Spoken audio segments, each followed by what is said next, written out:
Hello, everybody. Good morning. It's a great day. Boy, it's beautiful out there. But we're in here. All right. That doesn't help us if out there if we're in here. Oh, man, look at that. Okay, well, I want to just give you a heads up. Well, let me get set up before I start blabbering too much. Okay. All right. Well, forgot what I was going to say. Oh, yeah. Just as a heads up, this chapter we're on right now is, I think, is pretty intuitive. It's not overly technical. It's not really at all. And so this is a chance to kind of wrap this thing up quickly and get a head start on the next one, because the next one's a little bit hard. Well, it's kind of hard. There are some hard parts, harder parts to it. And you don't want to wait till they'll say this is due to start. I mean, sometimes I know you wait till something the day it's due to even start on it, and that's not a very good approach. It won't be with the next chapter, I'll tell you that, on the financial system. Okay. Also, I'm curious. I think I asked you, I'm sure I asked you this once before, but now as time has gone by and you've had more experience with this class and other classes, there's kind of a, well, I won't say a movement, but a suggestion. Okay, see all this stuff over here where I'm pointing with my cursor? That was a great suggestion, actually a mandate across campus, that we set up our Blackboard, you know, so it looks the same. So you guys, when you guys come in, you see, you know, you see pretty much the same thing over here. Now the content's obviously going to be different, but you'll see some introductory stuff, syllabus and whatnot here. You'll see the body of the course content there, some other, you know, help stuff there. I thought that was a great idea. And so when you come into Blackboard, you know where to look for everything. Now there's been just a hint, I don't think it'll ever happen, but that we all use Microsoft Teams so that everybody's using the same thing. Now, you know, what do you guys prefer, Teams or Zoom? Any opinions? Or do you care? Teams, because like everybody else uses it and it's a lot easier to join it. Teams Yeah, is? I guess do Teams. But I really can give two shits. It doesn't really matter. Okay. Well, boy, I've heard a lot of different things. Mostly from about Teams. I've heard Teams has been really difficult, really rough experience, at least for on the faculty end. But anyway, I just, yeah, that's the first time I've ever heard anyone say Teams is easier. Well, we'll have to take a look at that. Not this semester. I'm not going to switch on you halfway, but anyway, I was just curious what the thought was. Okay, back to productivity. Productivity. Go ahead. Was someone saying something? Okay. Here's a couple of Paul Solomon videos on productivity. We talked about the bright side. Well, the bright side of productivity is that's how our standard of living keeps increasing, and that's why we have a high standard of living.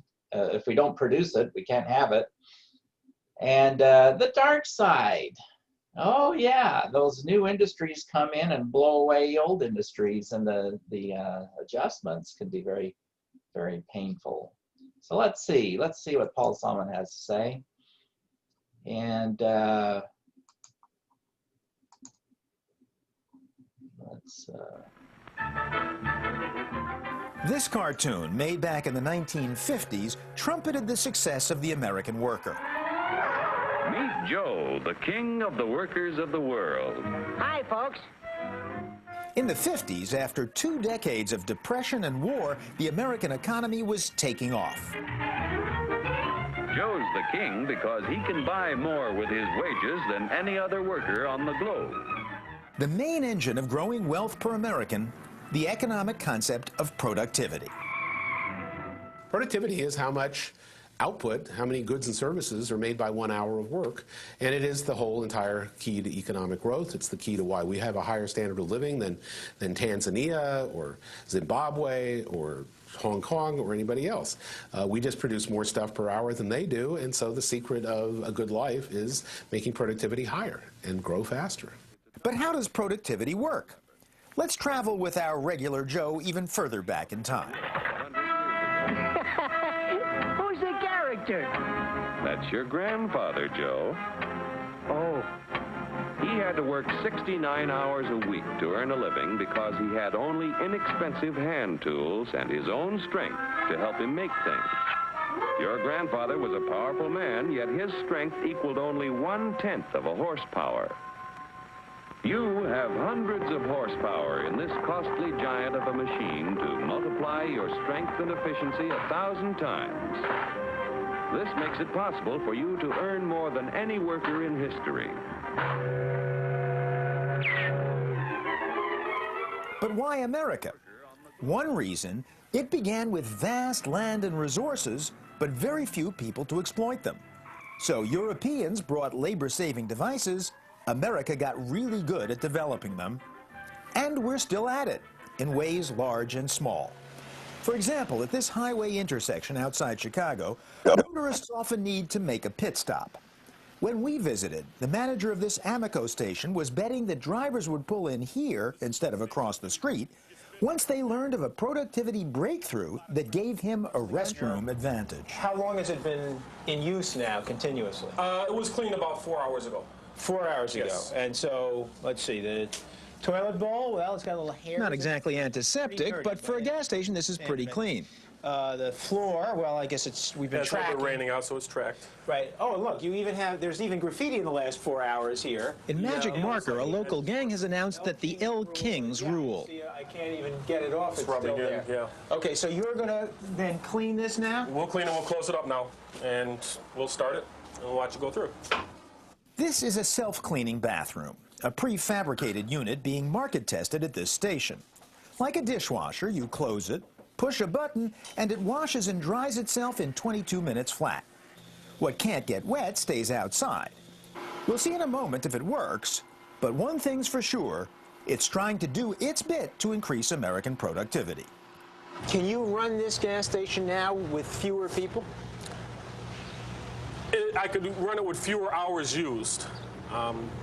It probably cuts down about 2 hours worth of work.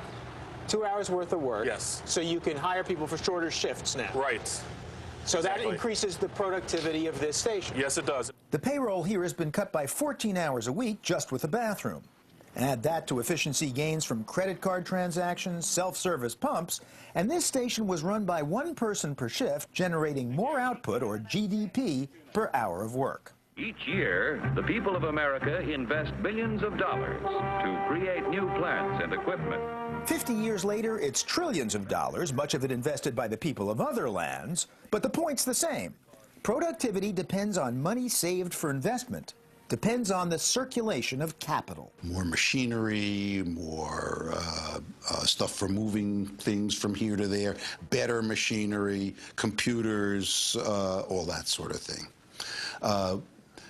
Think of all that variety of machineries as capital. That's what you get by creating capital, by investing. And one way of increasing the productivity of a worker is by giving him or her more capital to work with. But it turns out capital isn't the whole story of productivity. We've had a lot more economic growth per person than capital invested per worker over the years. The economic term to explain this so-called residual growth, total factor productivity. And what it reflects is the fact that as time goes on, the modern economy is able to extract more output out of any mixture of labor and capital that you give it, the economy can get more out of. And probably the fundamental component of that is technology. But it may also depend on things that you wouldn't think of as technological, like the way assembly lines are laid out, or the way the flow of work in an office is organized, or the ability of the modern economy to use its inputs more efficiently. The unexpected payoffs to investing in technology, broadly defined, have given America growth per person we now take for granted. But productivity has brought us a long way from where we were just 100 years ago. People spent almost half their budget on food. The main life expectancy was 43. So we've had a remarkable transformation for all the problems we've had in the 20th century and for all the risk we've encountered with the explosion of technology, with chemistry and physics as the foundational sciences and innovation. We have created a tremendous expansion of economic well-being that even the income figures greatly dwarf, because we've given people 75% more life per person. The benefits of productivity growth, from the sublime to the slightly ridiculous. But does this latest miracle work? Well, the toilet looks spotless, the floor too. But now let's see the graffiti. And graffiti came off. Completely gone. The L Kings no longer rule. At least for the moment. The self-cleaning bathrooms now rule. And Joe rules, according to our cartoon. Because so long as productivity keeps growing faster in America than anywhere else, then Joe will continue to be the king of the workers of the world. You said it, brother. unfortunately, this isn't really the end of the story. Productivity has losers as well as winners, losers including in recent years American factory workers like Joe himself. But that's a story for another video. And here is the other video. Each year, the people of America invest billions of dollars to create new plants and equipment. This invested capital buys the tools which make a man's labor worth more because he produces more. We began a previous video segment with this 1950s lesson on how investing in new technology leads to the high productivity that drives America's economic growth. Hi, folks. But even the retro cartoon's hero, King Joe, worries about productivity's side effects. Yeah, without capital to buy new tools, I might not do so good. But look what a new invention did to my grandpa. For 25 years, he knocks his brains out in the wagon works. Then along comes the gas buggy. Need I tell you what happened to Grandpop? There's no rule that everybody benefits from productivity growth. There's a great productivity advance that replaces horse-drawn carriages with cars, and all the people who were good at driving horses, maybe they're not so good at driving cars, and they can't get a job in the new world of where you need a license to drive a car. So some people will lose and some people benefit from most productivity advances. In fact, workers threatened by productivity have resisted technological progress down through history. When Augustus Caesar ruled Rome some 2,000 years ago, an inventor cooked up a labor-saving way to make glass. It threatened, however, the job security of makers of glassware like this, so Augustus reportedly canceled the plans and executed the inventor, rather than seeing the jobs disappear for the sake of productivity. 1,800 years later in England, textile workers called Luddites revolted when the industrial age threatened their craft shops with machinery like this stocking frame. They smashed the machines, the state promptly smashed them. Technology had simply become too powerful to resist. In 1974 in America, workers at the Washington Post newspaper sabotaged their own presses when new technology threatened their union jobs. But they lost them anyway as productivity kept plowing ahead. As it had plowed ahead at this gas station at a highway intersection south of Chicago a few years ago, where a new invention, the self-cleaning restroom, had begun saving hours of labor each day. But even the manager was a bit troubled by the improvements in his station's productivity. It's kind of worrisome because eventually they're going to find somebody to take my job, a computer to take my job. Do you really worry about that? When I start seeing stuff like this, yeah, it starts worrying a little bit. In Utah, at the factory that makes the self-cleaning restrooms, the workers, who are happy to be working, still have concerns about the long run. A few years ago, Wade Whittle thought he could get by with a junior college degree. Not anymore. If you're not a skilled worker, pretty much you're going to be working at McDonald's or somewhere like that. You have to have some sort of skill that people need. I mean, although there's a lot of automation and whatnot nowadays, I mean, you have to have people to run that equipment and be able to keep it up. But those people have to be more sophisticated than they used to be? Oh, yeah. Is that why you're going to college? Yeah. Yep. Do you worry that there's going to be a bunch of people who don't go to college, who don't have the advanced skills, and who are simply left by the wayside in the economy of the future? Yes, I do believe that. You worry about it? Yes, I worry about it. You have kids? I've got kids. I've got 4 children. And the most important thing in my mind is to send them to college, to provide a means for them to go, because I fear that if they don't, they will stay behind. Now, as you listen to workers like Bernd Hanzig, you hear an undercurrent which may well be at the heart of the recent uneasiness about productivity gains, namely, who wins and who loses. The problem seems to be that it's workers in low-skill jobs who increasingly have borne the brunt of technological change as those jobs are threatened. Good new jobs, by contrast, require more skills, more education. But though Professor Freeman sympathizes with the worry, even he can't see resisting the march of technology. I'd like to see one of these machines, and maybe we should bring it to our office bathroom. But you're going to be displacing unskilled workers. Yeah, but if it's cheaper to have the machine, then in fact my company will do better, and therefore I'd better make that decision. I mean, you can't expect people who are sitting there worrying about the survival of their firm to sit down and say, well, I will in fact turn down a cheaper way of doing something. If the business community did that, we'd have no technical progress and we'd go backwards. And that's a problem for the society, you know, the government and more broadly. As for the worry that new, more productive technology will take away most jobs, Northwestern economist Robert Gordon brushed it aside when we first confronted him with the self-cleaning toilet threat years ago. My reaction to you and your toilets is, so what? What else is new? I mean, we've had automatic elevators displacing the elevator operator 50 years ago.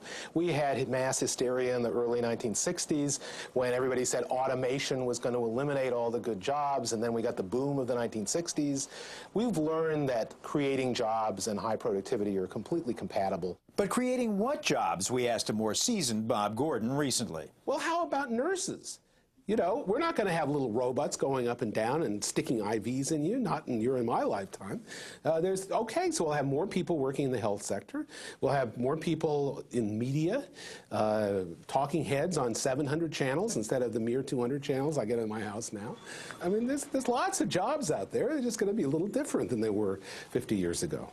Stanford's Paul Romer is even more hopeful. We've already seen, for example, that the number of people, or the fraction of the population that's engaged in collecting and distributing food has dropped dramatically over time. We've had remarkable technological progress in agriculture and food processing, so that compared to most of human history, where most of human time was just spent getting nuts and berries and an occasional piece of game, now a very tiny fraction of total human effort is devoted to getting the food that keeps us alive and keeps us healthy. So what have humans done with all of that extra time? Well, we do things like we build buildings, we invest in schools, we produce art, we make discoveries about the origins of the universe and evolutionary biology. Humans are creative, thoughtful people, and they found lots of interesting things to do with their time. And I see no shortage of important ways to use human time in the future. We could be doing a better job with educating. We could spend more time raising our children. We could interact with each other in ways that we find valuable. So I predict that we'll never run out of useful things for people to do. That's pretty much today's point of view in mainstream economics and yesterday's. The history of our country proves that new inventions create thousands of jobs for everyone they displace. So it wasn't long before your grandfather had a better job, had more pay for less work. But try telling that to the workers themselves, that in the long run, the economy as a whole will be better off. In the long run, as famous economist John Maynard Keynes once pointed out, we're all dead. Therefore, most of us are worried about the here and now. The corn broom workers of Autauguaville, Alabama, for example, would seem ripe to be automated out of existence. But they've spent years perfecting their craft. Danetta Underwood turns out 6 brooms an hour. You need to take off your time because you might get caught in this wax. Okay. It's getting hit. Getting hit. All right. Oh. 1 wire burn, 2 sore fingers, and 8 minutes later, a factory reject. My teacher, however, Brady Sullins, can assemble a perfect corn broom every 50 seconds or so. It takes a full year to become an efficient quality operator. So this is skilled work. It's just that the skills are so specific, they'd be very hard to transfer to other jobs. And the same is true throughout blue-collar America. In this part of South Carolina, jobs at the local textile plant are among the best around. But in the plant itself, industrial robots have been displacing workers for years. And the jobs that are left, like so many in an economy that features specialization, are tied to specific machines, specific processes. After being swept away by broom making, I wondered if textiles would be any easier. You go through about a 12-week training program, and then you need probably 9 to 10 months of practical experience on the machine before you get really confident and actually know what you're doing with the machine, be able to make it perform correctly. How long would it take me, someone with not a whole lot of mechanical aptitude, to learn to run one of these machines? You may retire first. The point is, productivity takes a heavy toll on those it displaces. In economics, which is all about efficiency and producing more with less, productivity is an unambiguously good thing. You said it, brother. But to many people in different times and cultures, productivity has meant the end of the line. Okay, well, there you have it. In the long run, yeah, we love it because it produces a higher standard of living. But in the short term, those short-term adjustments can be very difficult, as you just saw, very painful. There have been movements to keep new technology off the market, as you saw, and that has never really worked. But what we do, the emphasis has been to help people retrain. That seems to be the public policy method or decision to handle this, is to help people retrain when their job disappears. Well, speaking of government, the next part of the chapter talks about what government can do, their role in productivity. So let's take a look at that.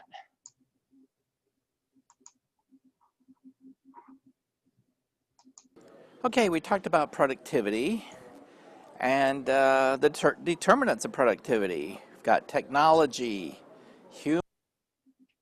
Yeah, sorry. Okay, we talked about productivity and the determinants of productivity. We've got technology, human capital, physical capital, natural resources. Okay, productivity is the bottom line behind standard of living. You want a higher standard of living, you become more productive. Period, end of story. So now the question is, how? How do you become more productive? Well, here, okay? Right now you're engaged in human capital. That's what you personally can do. You can establish yourself and keep increasing your skills. And the more you produce, the better you can market yourself, and the more you can make money, and you can have a higher standard of living. So, Now we're going to talk about government's role in productivity. What can government do? Can they do anything? Well, yeah, there's actually a lot they could do, and some areas just stay out of the way, and in other areas they can actually do some things. But so it's a mixed bag, you know, out of staying out of the way and getting behind and pushing. So here's how government can, the main thing is that government can help by creating an environment where factors listed above can increase. Okay, what can they do here? Well, well-defined property rights. Talked about property rights already and the importance there. Remember, we had a whole video about the property rights and the Pilgrims, how they nearly starved without property rights when they had just kind of a collective society. And you know what? The incentives to produce weren't there. They were severely weakened. And they switched to a system of property rights where they got to keep the output they produced. And there you go. They boomed.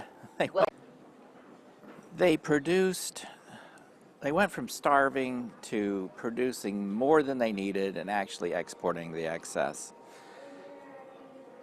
Efficient legal system where property rights and contracts can be enforced. Well, yeah, government provides the legal system, the courts, the judges, all that. What good are property rights if you can't enforce them through the law? Okay, and contracts, you know, not a lot of business is going to get done. Not a lot of trade's going to get done. Not much will get done if you can't enter into contracts. Well, of course, you can always enter into contracts. But if they cannot be enforced, what good are they? There again, that's where a legal system comes in. A very important function of government is to provide that, where if you enter into a contract and the other side reneges, they don't perform, you can sue them and get a judgment. Of course, getting the collecting the judgment can be another matter sometimes. Okay, yeah, a very important function of government. A stable, non-corrupt, an uncorrupt government. Oh boy, you know, my wife is from South America, and the story she tells, the governments down there are so corrupt. They just steal like crazy. They do whatever they want. They do whatever they want. And okay, you know, we think we have a corrupt government here, and maybe we do on a small scale. We have scandals, but for the most part, they're alleged scandals. Okay, we have a lot of alleged scandals, not that many actual scandals, but this is small potatoes, the politics we have going on around here. We got a lot of checks and balances with the executive branch, the judicial branch, okay, and Congress, of course, they watch each other, you know, but you get into, you know, Mexico's a great example of a country that has all the natural resources they could ever need, and yet they're struggling with poverty. Why? Because they can't accumulate physical human capital. Why? That's why. You can't, you know, you can't attract a lot of investment. And this was the problem with Venezuela, a socialist and corrupt government. They just nationalized all kinds of investment in Venezuela. I mean, they just said, okay, sorry guys, we own it now. It's ours.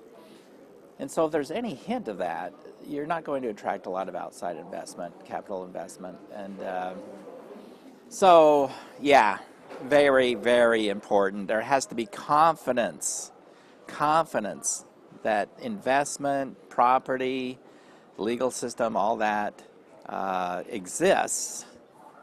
So capital investment and production and so forth can go forward. And no trade barriers. That's a big one. Trade is like friction, or excuse me, trade barriers are like friction. And the more barriers you have to trade, the more friction you've got, and the smaller the economic pie. So, Those are the minimum. Okay, that's these things, you just got to have those things. You have those things in place, and your economy is going to have the environment where you can really capitalize on this. Natural resources. You know, it doesn't help you if you have a lot of natural resources if you can't get at them.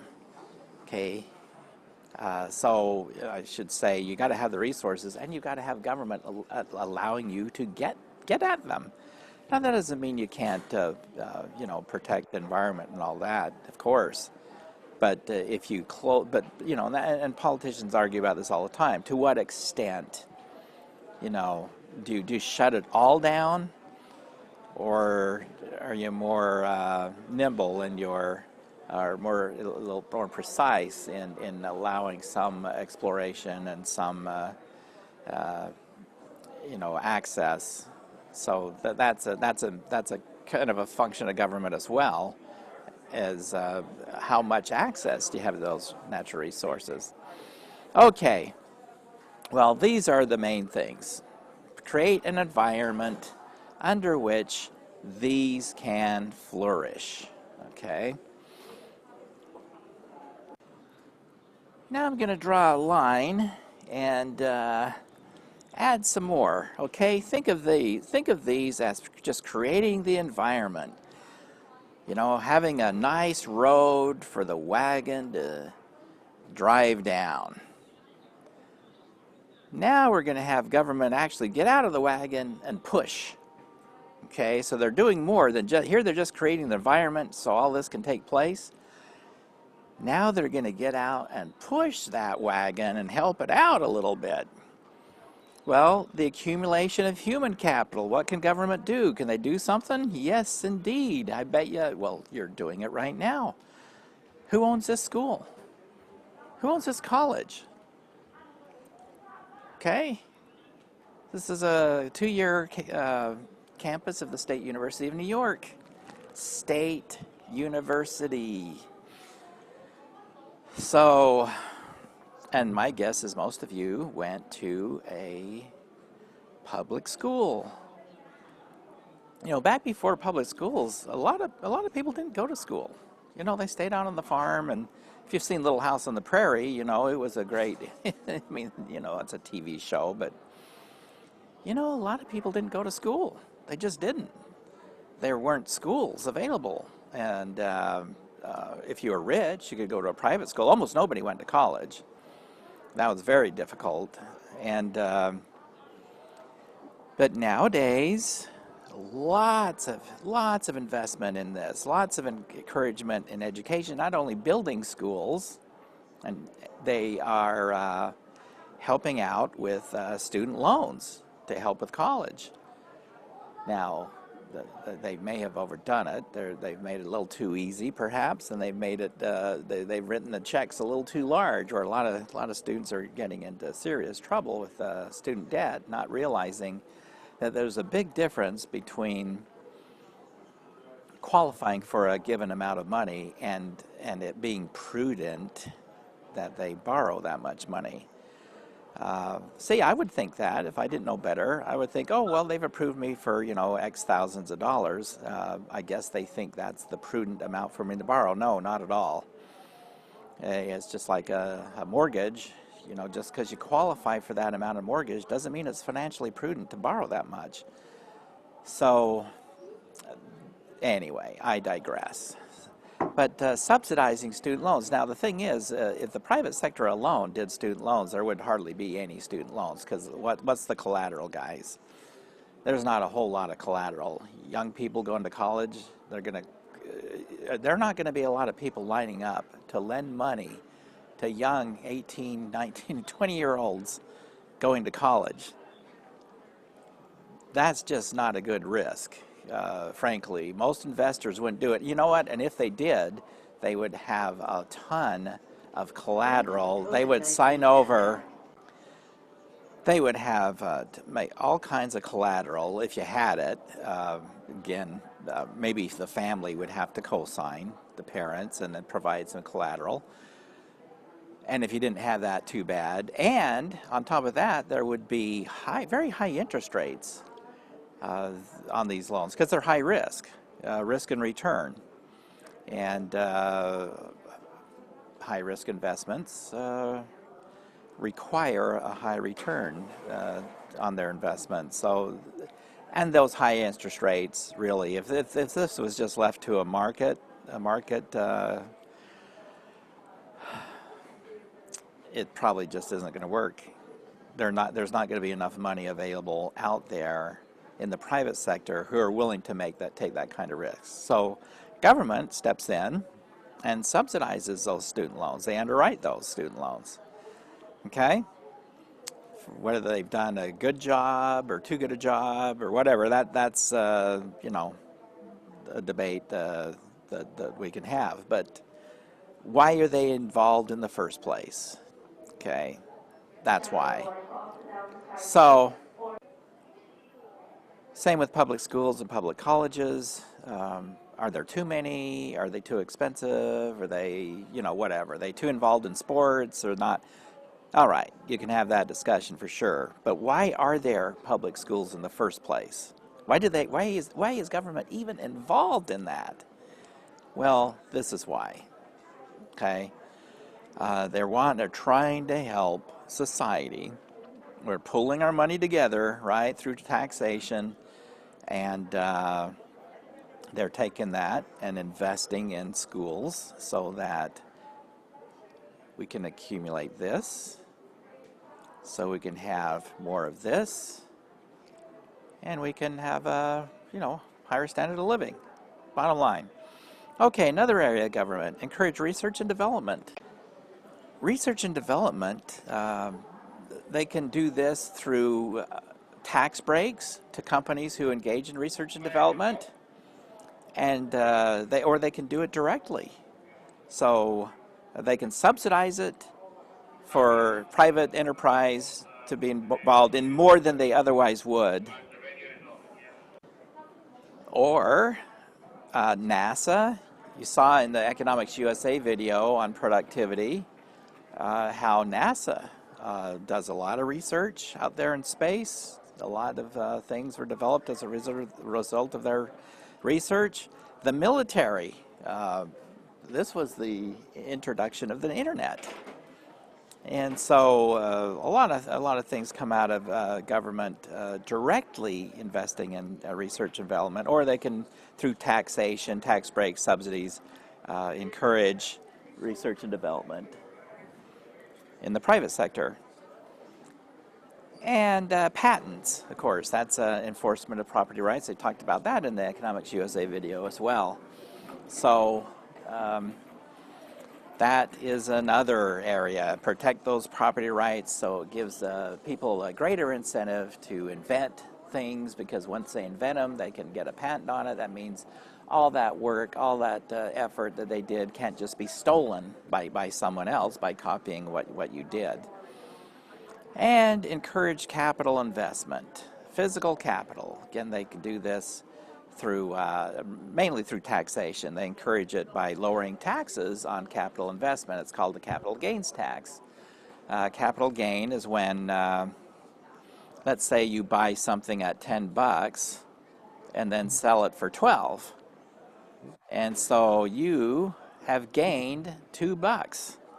That's called a capital gain. Capital gain typically are taxed at a lower rate than just ordinary income, you know, our salaries and wages.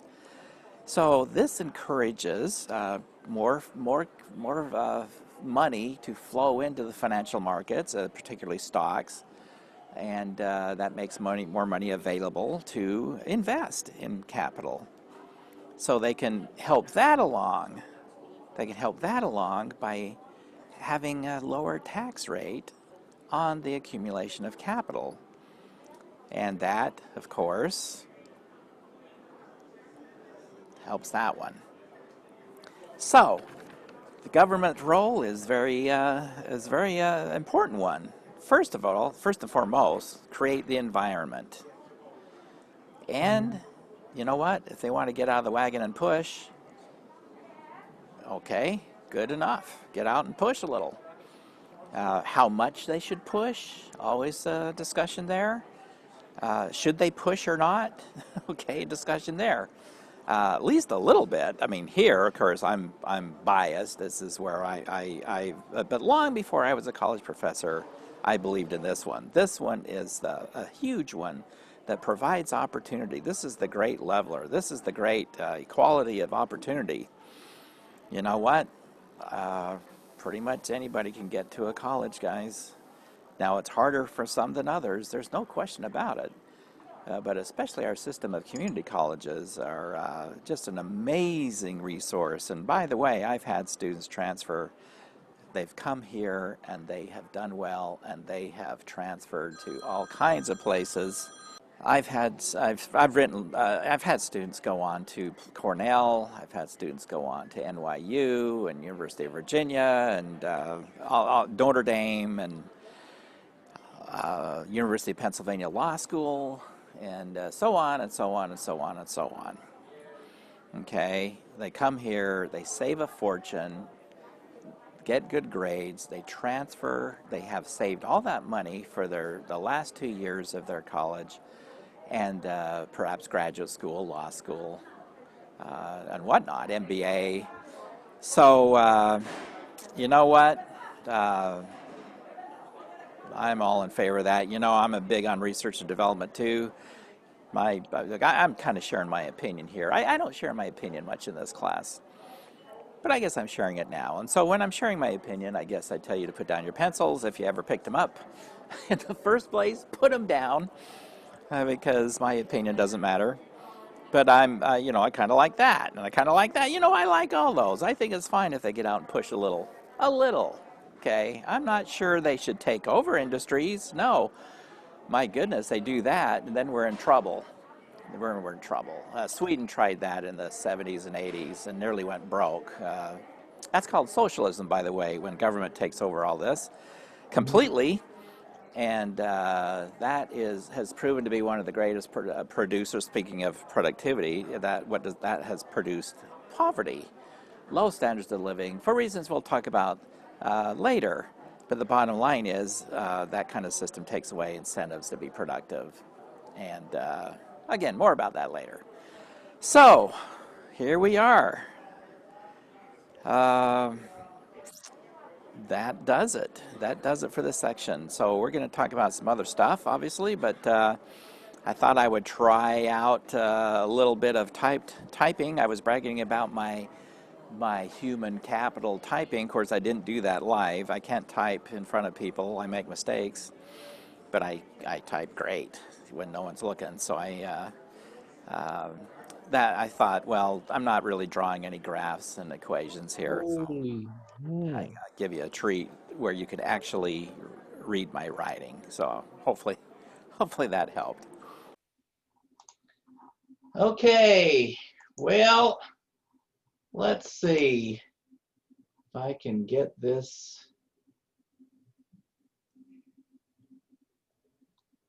working.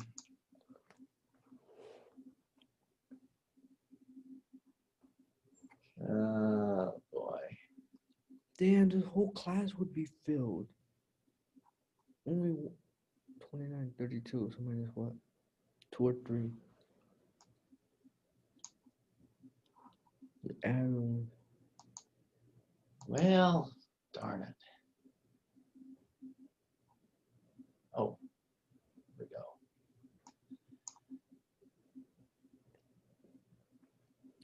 Four, so 2 tables would be those 2 tables. Oh, no. I think someone's mic is unmuted. Yeah, I can hear someone chatting over there. I'm having trouble getting back to where I want to go. What do you see right here? Productivity, the Bright Side video lectures. Is that what you're seeing? That's what I can see. Yeah? Jeez.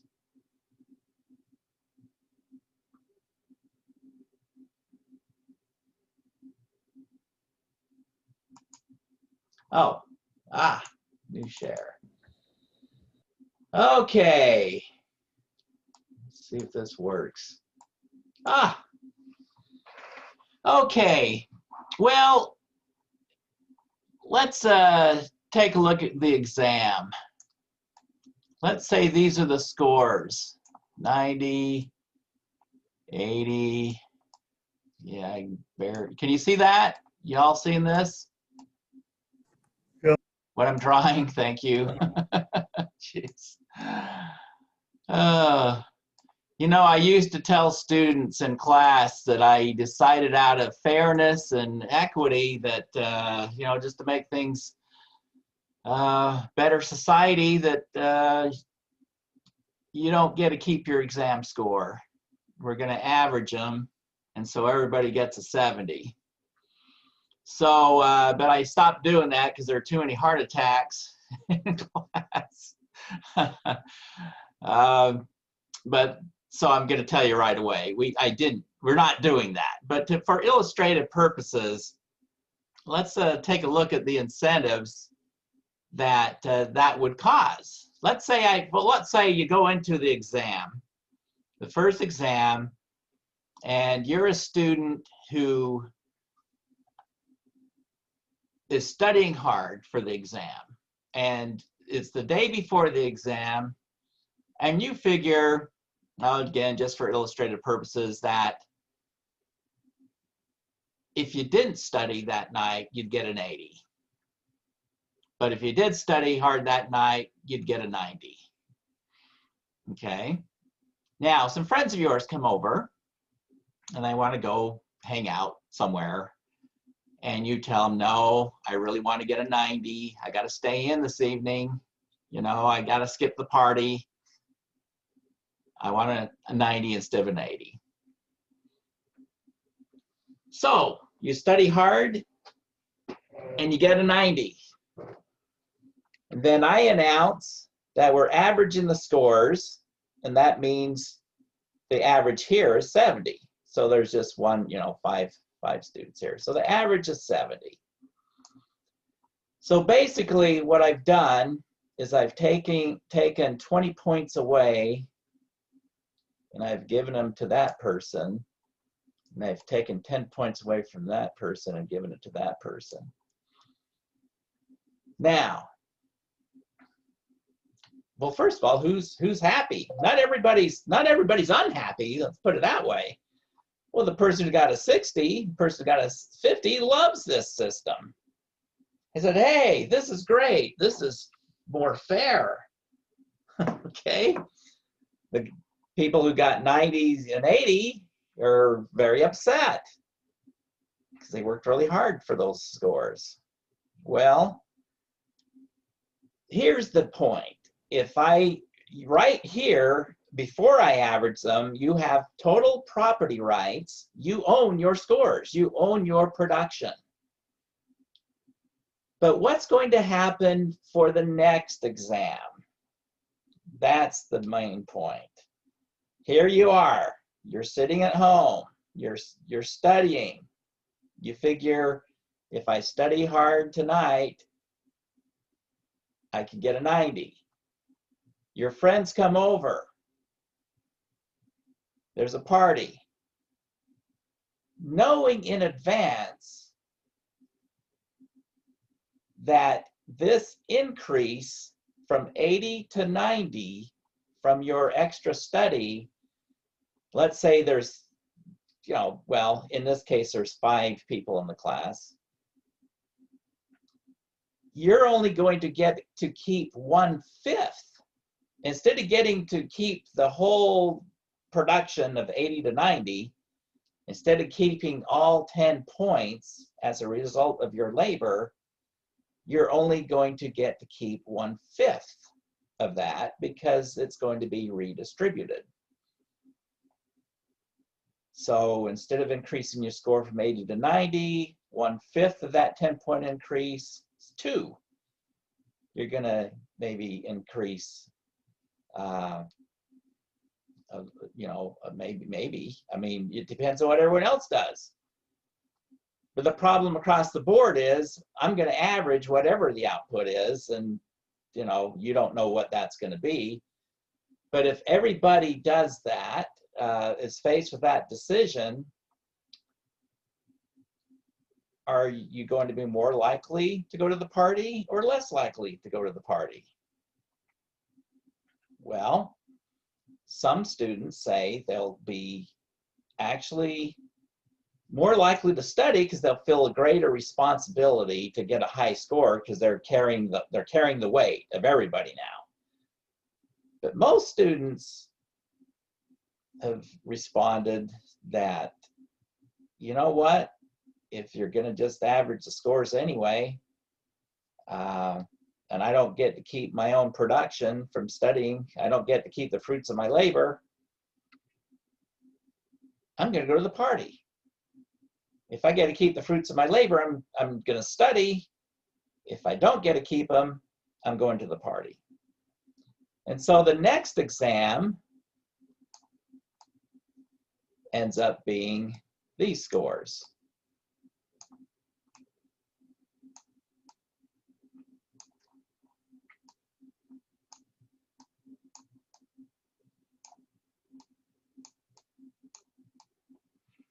And the average now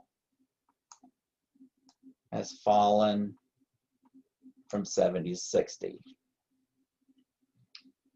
That's exactly what happens when property rights are weakened. In a collective society, again, we saw how the Pilgrims almost starved. This was it. They just weren't working as hard because they didn't get to keep the fruits of their labor. But when they had property rights established, they went from here up to here, you know, here up to here. And they actually had enough food left over to export. Before they couldn't produce enough to eat themselves. Now with the new incentives in place, they had not only enough for themselves, but enough to export back to England. So that's the problem with collective societies. The Soviet Union kept things going for 70 years, but how did they do that? Well, fear and force. In an efforts to try to keep this up here, or you know, this average up here, someone's going to have to stand over you, okay, and make you study in this example, or punish you severely. If you don't get this 90, if you don't stay and study and get the 90, we're going to send you to Siberia, okay?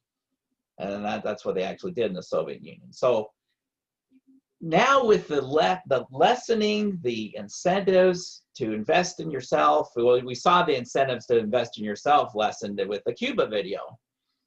I mean, if you can make the same amount being a doorman at the hotel as you are a doctor, there's not the incentive to study all those years.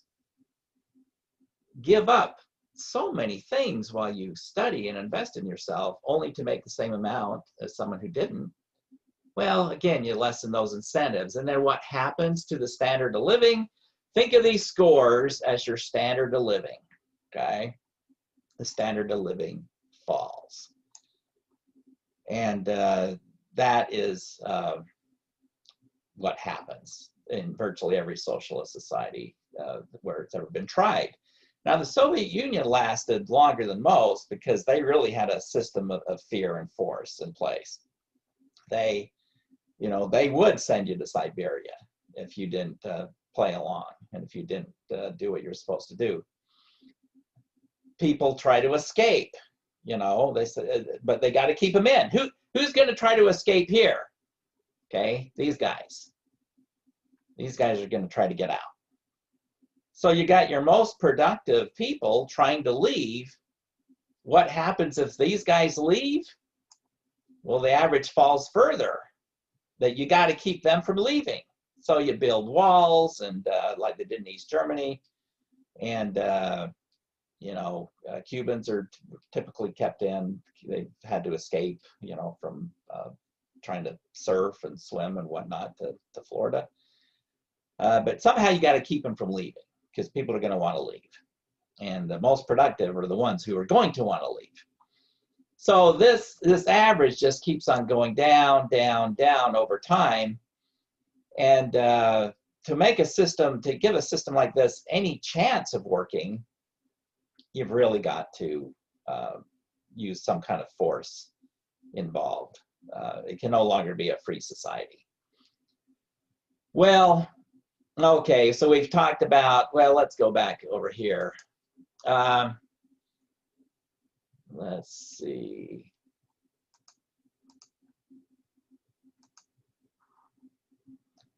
Over here, I've written a little thing. It's a parable of equality and efficiency. It talks about the trade-off, why socialist economies have low standards of living.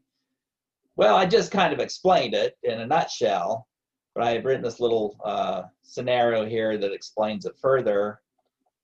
And some videos. We've already seen this one, what weakening in property rights do, the importance of property rights, and we saw this one about Cuba. But here's one by a guy from Sweden that's kind of interesting. And I'm going to watch this because, you know, first of all, this is an economics class. And so when we talk about socialism, capitalism, and so forth, we're talking about economics. In politics, you can call anything you want. You can call a duck a fish, and that's how politics is. Okay, whatever you want to market an idea as, put a label on that masks what it really is inside, fine. But in economics, we don't do that. But this is interesting because we do hear a lot about Sweden, and the fact is there are some lessons for America to be more like Sweden. They're actually in many ways more capitalist than we are, and so I don't think we can get through it today, but we'll get through what we can. But notice when you're looking at these things, and again, when we talking about labels and when evaluating any system, you got to look at the outcome rather than the intent. Now, who can argue against the intent of socialism? I mean, really, the intent is pretty darn good. The outcomes, though, in economics, we don't care what the intent is. All we care about is the outcome. And the outcome is what we're focusing on here. Anyway, let's take a look.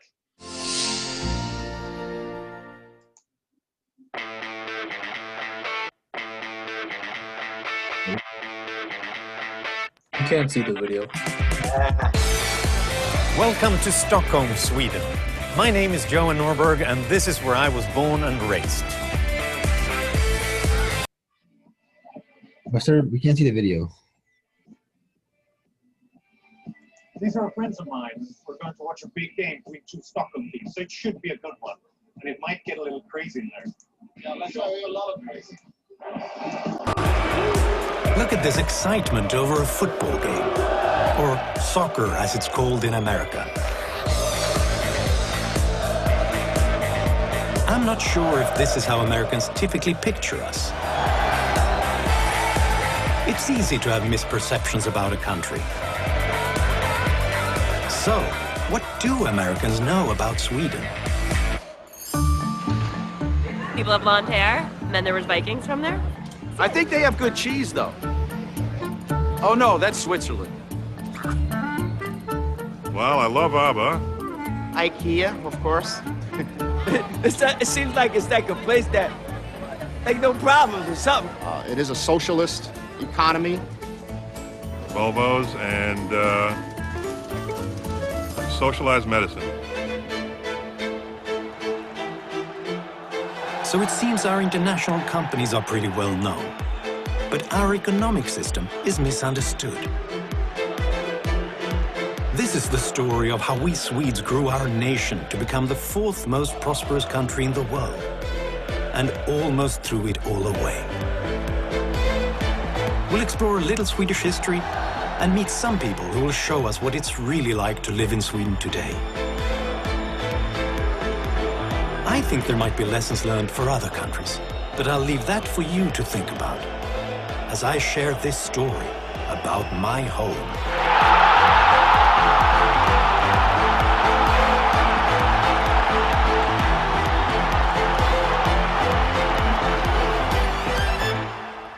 Major funding for this program has been provided by L.E. Phillips Family Foundation, DKT Liberty Project, Donald and Paula Smith Family Foundation, Chris and Melody Roofer, Sarah Scaife Foundation. 25 years ago, when I first became interested in economics, I was studying a low-income country, poorer than the Democratic Republic of Congo in Africa. This country had a life expectancy half as long, and infant mortality 3 times as high as the average developing country. In fact, I was studying my own country, Sweden, as it existed 150 years ago.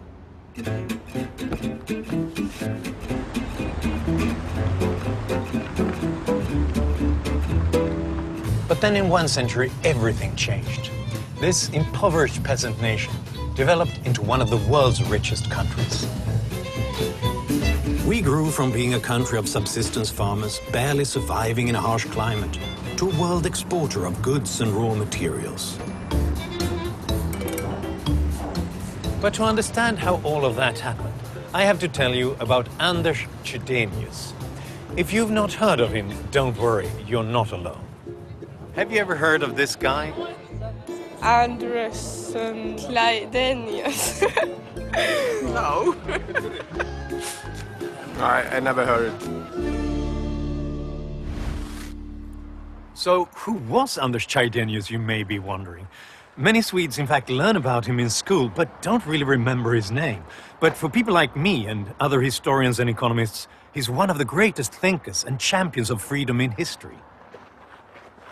Today I'm going to see a rehearsal of a new play written about Chydenius. Jag är en oöverträffad hatare av gåtor och hemligheter i allt som rör ekonomiska frågor. Dolda subventioner och premier i näringarna, monopol, bortkomna kvitton, ogjorda bokslut, premier på lösa grunder. Allt det har ni. Ni ska inte ta det personligt. Men ni ska inte ta emot mutor! Hur vågar ni? Sätt ända litet ord. Och det är friheten. Vilken frihet! Hey. Hi, that was amazing. Thank you. Thank you. No, this is not Anders Chydenius. This is Mats Holmqvist, an actor who has studied and portrayed Chydenius for almost 30 years by now. And now you promised to show me some places that were important in Chydenius' life, right? Can I change some clothes and then I... That's probably a good idea. Chydenius lived in Western Finland, which was part of the Swedish Empire at that time. And he held some radical ideas for the 1760s. Living under the rule of the Swedish king, Chydenius argued for minimal state power, low taxes, and land rights for peasant farmers. Chydenius published The National Gain, his own arguments for free markets and personal freedom. And many people think that he would have become world famous had his ideas been translated into a major language of his time. What happened here? This is the actual place where Chydenius started his career. He was a preacher. So it was when he was here that he started to write about the farmers' right to sell their goods freely to other countries? Yes, you can say so. He worked on bringing better circumstances for the farmers around where he lived because he cared that everyone should be free to do as best as they can. Although educated as a priest, Chydenius feels that working in politics is a better way to directly improve people's lives. And in 1765, he's elected to the Swedish parliament and moves to Stockholm. As a member of parliament, Chydenius pushes for freedom of religion and freedom of the press. And in 1766, Sweden becomes the first country in the world to have freedom of the press written into its constitution.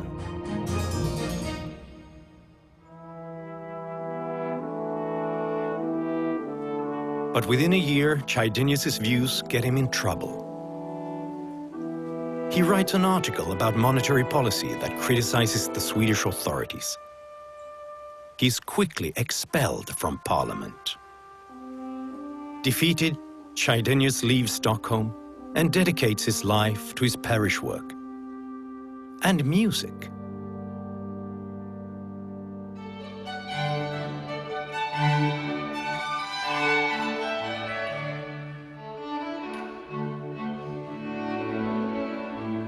This quartet is playing one of Chydenius' favorite pieces, using some of his own music notations.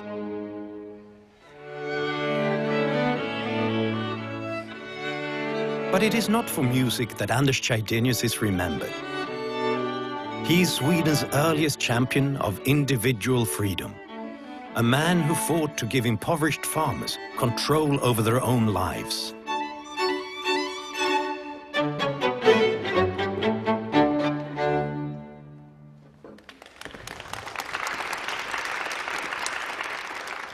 Chydenius would not live to see his ideals come to fruition. By the time Chydenius died in 1803, Sweden was one of the poorest countries of Europe. Hundreds of thousands of Swedes, out of sheer desperation, left the country to find opportunity in new lands. Many came to America. So is Chydenius buried here?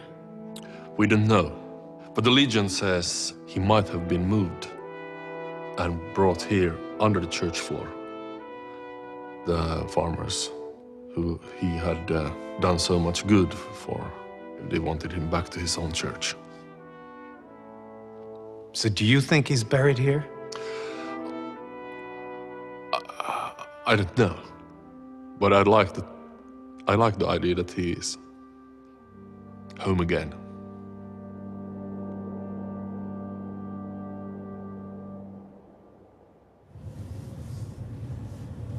I'm going to meet with Dr. Tom Palmer, an American author and commentator on international politics and ethics. I've known Tom for over 15 years, and he has come to Stockholm to share his perspective on Swedish history.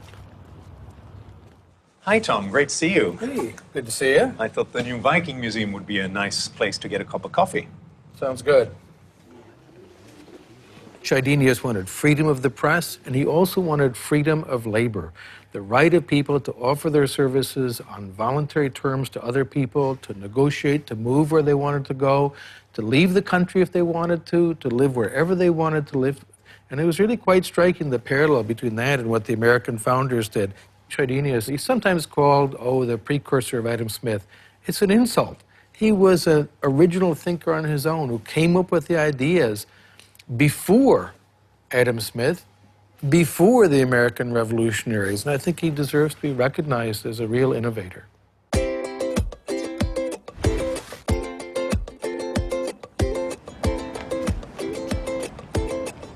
In the decades following Chydenius' death, Sweden remained poor. But there was one area in which Sweden would come to excel: literacy. In time, the printed word became a vehicle to spread Chydenius' ideas and spark reforms. I'm here at Aftonbladet. This was the first modern Swedish newspaper and a bastion of Swedish laissez-faire liberalism. It was the first publication to attack not just abuses of power, but political power itself. It was not unexpected because we were waiting. I am here to talk with Sofia Olsson Olsén, the publisher of Aftonbladet. You can look here. This is a room full of history. Yeah, isn't it? And this is the first copy, the first issue of Aftonbladet. You can see it was published in December 1830. Oh, that's so fantastic. We just took it down from the wall and to show you. It was one of his visions. Aftonbladet was founded by Lars Johan Hierta. We had free press in Sweden, but it was not fully developed. So Lars Johan Hierta was the person who really pushed the free press forward. And he was a very brave man, I would say, because it was dangerous at that time. And this is then the bust of Lars Johan Hierta as well. So he looks very serious. Yeah. And he was a serious man. He's looking straight into your office. Yeah, is that it? all the time, yeah. And I also wear him here. Oh, yeah. Close to my heart. By the mid-19th century, Sweden's literacy rate was 75%, one of the highest in the world. The growing middle class could now read first-hand stories about urban overcrowding and rural poverty. The authorities didn't like Aftonbladet, of course, because it was challenging the power, and at that time, most of the decisions was happening in the bedroom of the king, because it was an honor to get to the king's bedroom, so it was very, very close, and the only news you could get was from the priests and from the king. Though Lars Johan Hierta was challenging the power, then he really took the power from the bedroom and gave it to the people because they got information. You know, information is power. In 1835, the government used an arcane law to shut Aftonbladet down. But Hierta was prepared for this. He had already received official permission to publish additional newspapers through silent partners. So when Aftonbladet was closed down, he simply started the new Aftonbladet. When that was shut down, he started the newer Aftonbladet. After that followed the fourth Aftonbladet, the fifth, the sixth, and so on. And after 26 editions of Aftonbladet, the king gave up. The ideas of Chydenius, which had previously been limited to the parlor talk of aristocrat, began spreading across the entire nation of Sweden to people of all economic circumstances. And that must be the royal seal of approval. Yeah, exactly. That he was allowed to publish this newspaper. At least this issue. At least for a while, yeah. At least for a while. He needed many more seals of approval like that. Yeah. Lars Johan Hierta was a feminist of his time. He was radical. And I think he would have been proud to see me, the first female publisher of Aftonbladet. And I think he would have liked it.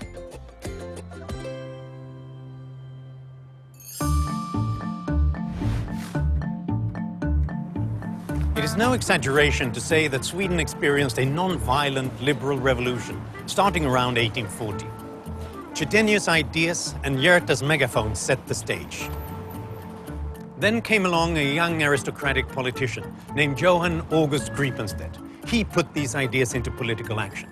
For 10 years as finance minister, he pushed the establishment and transformed Sweden's economic system. This was the man that indeed created the new open economy in Sweden, the market economy. He abolished the old system of guilds and regulations, and he created the institution of the modern economy. And Sweden had fantastic economic expansion for a 100-year period, characterized by free markets, minimal state intervention economy. Sweden went basically from one of the poorest countries in Europe to one of the richest countries in the world. We were growing in wealth and health. Between 1850 and 1950, Sweden's per capita GDP increased almost sevenfold. Infant mortality rate was reduced by 85%, and life expectancy increased by an amazing 26 years. Sweden was now one of the world's richest countries. It had one of the most open and deregulated economies in the world, and taxes were lower than in the United States and most other Western countries. Sweden managed to transform its impoverished fate and build the beautiful cities and landscapes we know today. And you know what happened after that? We screwed it up.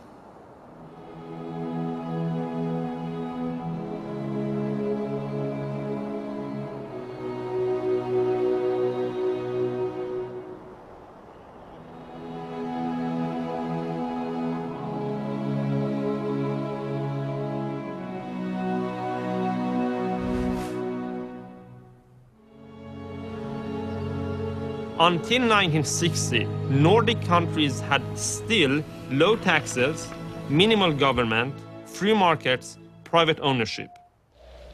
Then, in the middle of the 20th century, slowly the welfare state was introduced, the welfare state which Sweden is so famous for. In the 1970s, Swedish unions, in collaboration with the government in power, envisioned a true cradle-to-grave welfare state. Healthcare, education and retirement income would all be provided by the government and funded by increasingly larger taxes. What happened was that Social Democrats noticed, wow, people don't want to pay more than like 30% of the income in tax. But this wasn't enough to fund the big welfare state. They introduced a new tax, which is the employer's fee. The employer's fee was a hidden tax based on each employee's salary and paid regardless of a company's profitability. In 1970, that tax was 12.5% of every employee's salary. 9 years later, those taxes had tripled to almost 37%, compared to about 12% in the US. But since the money was taken from the employer, few employees were aware of how much taxes had increased. That is, until it started to impact some of Sweden's most beloved figures. Astrid Lindgren, who wrote the very popular children's books, Pippi Longstocking, for instance, she was a social democrat, but she had made a lot of money from her books, and there was this cult around her. She was a national treasure. But she found that she paid 102% in taxes.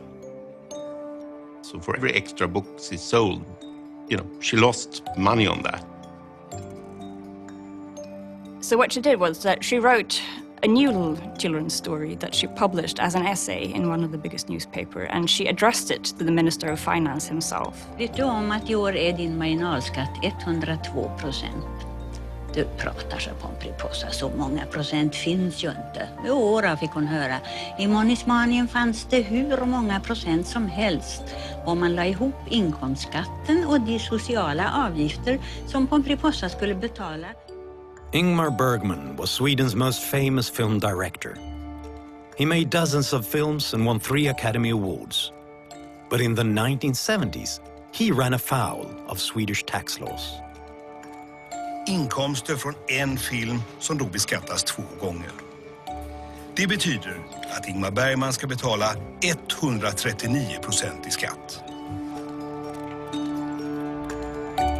The tax authority actually went to the Royal Dramatic Theatre in Stockholm, where Ingmar Bergman was rehearsing a play, and brought him away to question him about his taxes. We were in the big rehearsing room, and then suddenly somebody came to me and said, the police is downstairs and want to talk to you. And I said, God heavens, what has happened? I was completely confused. He just got so fed up with the tax authority himself that he just basically said that I can't live in this country anymore, and he fled. He fled to Germany. It's very difficult to sort of create a sob story for the banker. But if you have a filmmaker that has made Sweden a big name all across the world as a genius, that's a completely different story.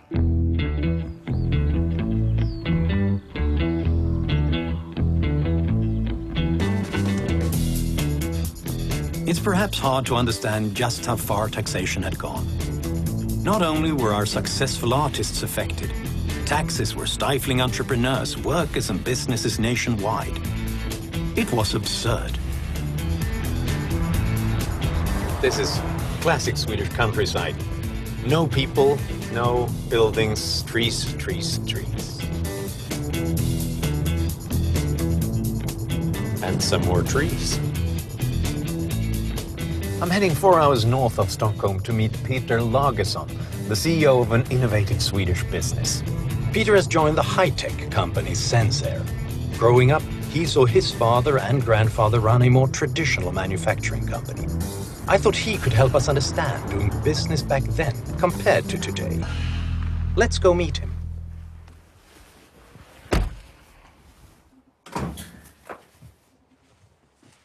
Hello there, I'm Johan. Hi, most welcome. How are you doing? Thanks for having me. Come on, let's go in. Thank you. So what exactly is it that you do here? We do sensors for air and gas sensing. It's about 30% of all commercial buildings globally are using our technology for sensing CO2 and controlling the indoor climate in these buildings. Wow. So if I enter a couple of buildings a day, I end up somewhere where sensors are. Yeah, we do about 600,000 per year now and ramping up. You come from a family of entrepreneurial traditions, right? What's it like doing business in Sweden today compared to your grandfathers and fathers' days? They had to fight their way through the 70s and 80s, and I think the environment now is much more positive to entrepreneurial companies and initiatives and more risk-taking than it used to be in the 70s and 80s when the tax situation was crazy in the country.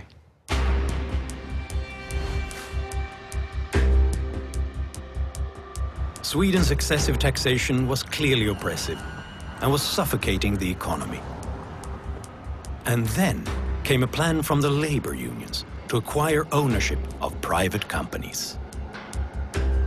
In the 1970s, you could say that Swedish unions influenced politicians with socialist ideas, basically. One of them being the wage earners funds. Every year, the company had to pay a certain percentage of their profit to these funds. And the funds started to buy shares in those companies.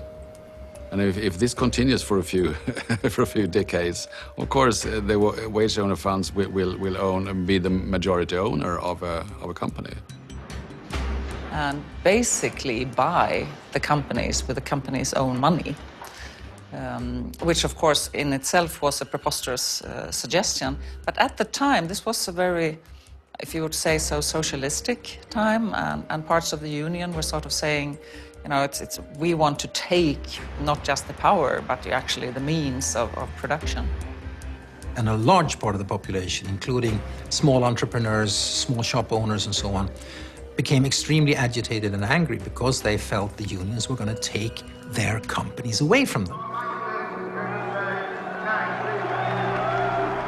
Stockholm idag, den största demonstrationen någonsin här i landet. Demonstrationen mot löntagarfonderna i Stockholm idag blev alltså den troligen största som någonsin dragit genom huvudstaden. Minst 75 000 protesterade mot det socialdemokratiska förslaget om löntagarfonder. By the end of the march, it's estimated that nearly 100,000 came to protest. This in a country of 8 million people.